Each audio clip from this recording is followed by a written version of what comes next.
गुरुजी, अभी पितृदेव की आपने चर्चा की थी, तो पितृदेव कौन होते हैं? इसका पूर्ण विवरण दीजिए जरा।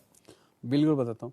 अध्यात्म के अंदर या सनातन के अंदर हमारे या संस्कृति में हमारा ये होता है कि पितृदेव जो हमारी पूजा पद्धति आती है उसमें हमारा पितृदेव की एक विशेष पूजा होती है।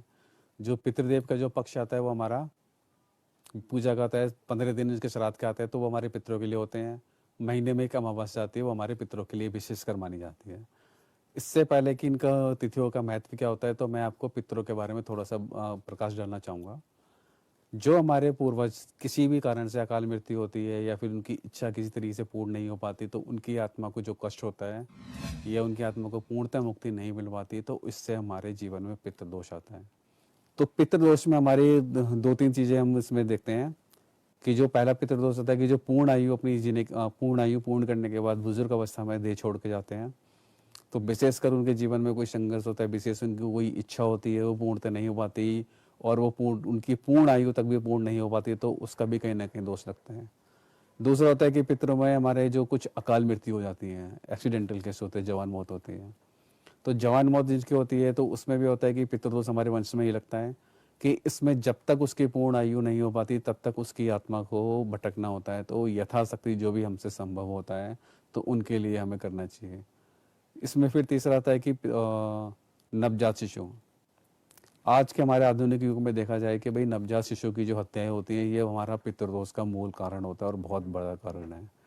कुछ तो दुर्घटनावश या नहीं हो पाते लेकिन कुछ आज के समय में जो नव कोख में या गर्भ में नवजात शिशु की हत्या कर देते हैं। कुछ लोग पुत्र की चाहत में पुत्री को ख़त्म कर देते हैं या कुछ लोग कहते हैं कि आज के युग में देखा जा रहा है कि शादी के कुछ सालों तक वो अपने वंश वृद्धि के लिए नहीं सोचते। इन कारण किसी भी कारणवश से अगर वो गर्भ ठहर जाता है उनका तो वो उस गर्भ को गिरा देते हैं।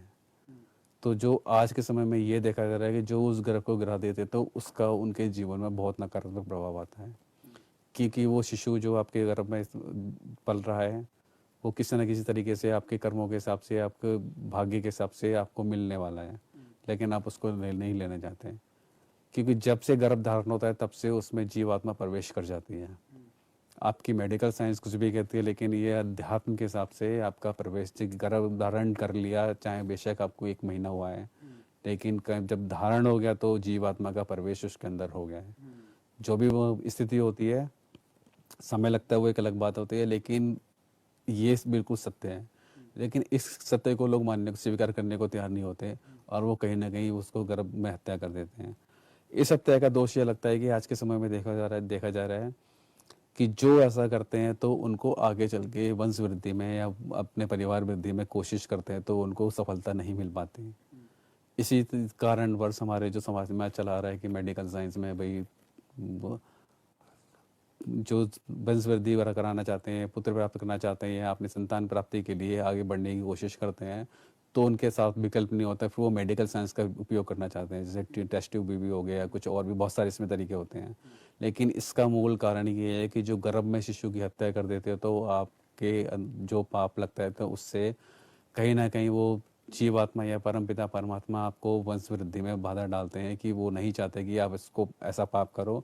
अगर आपने जानबूझ के करा है तो वो आपको पुत्र प्राप्ति या पुत्री की प्राप्ति नहीं हो पाती।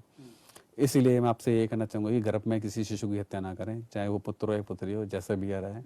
अगर आपको वंश वृद्धि भी नहीं करनी तो उससे पहले आप जो भी विधि करना चाहते हैं आप कर सकते हैं, लेकिन इस तरीके की नहीं करें। ये आने वाले समय में दोष लगता है।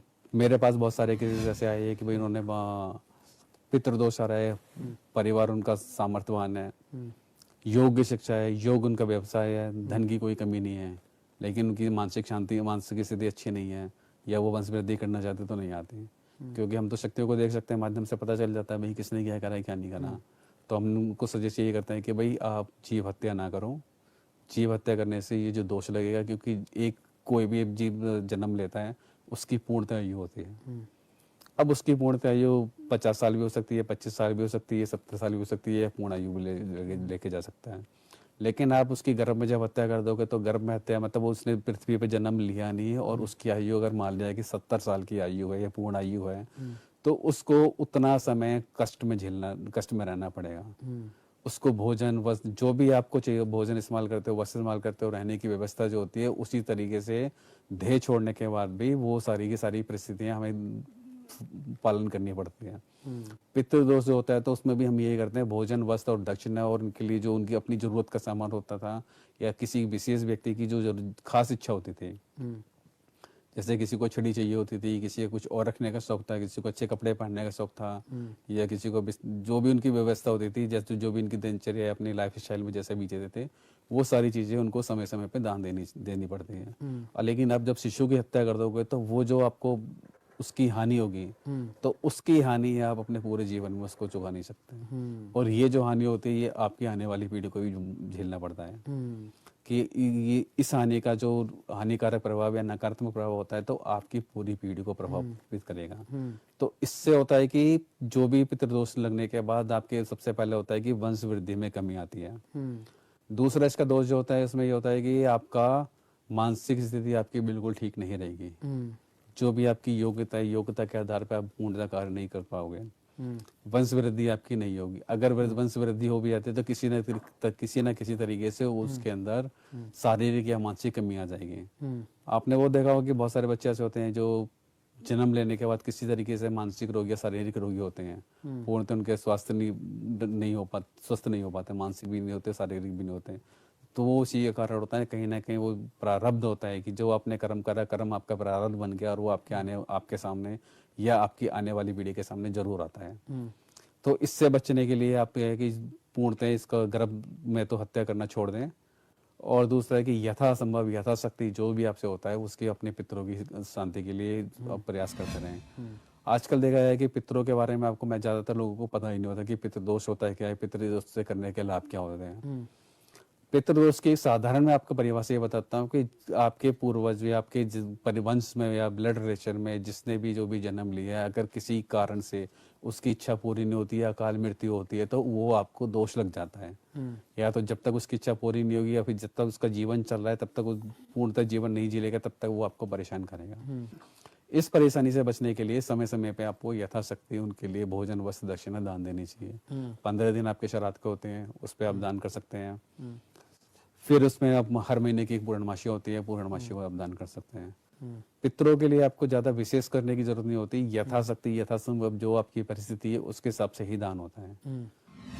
कि कुछ होते हैं कि सोचते हैं कि हमारे पास इतना नहीं है कि हम दान कैसे करें।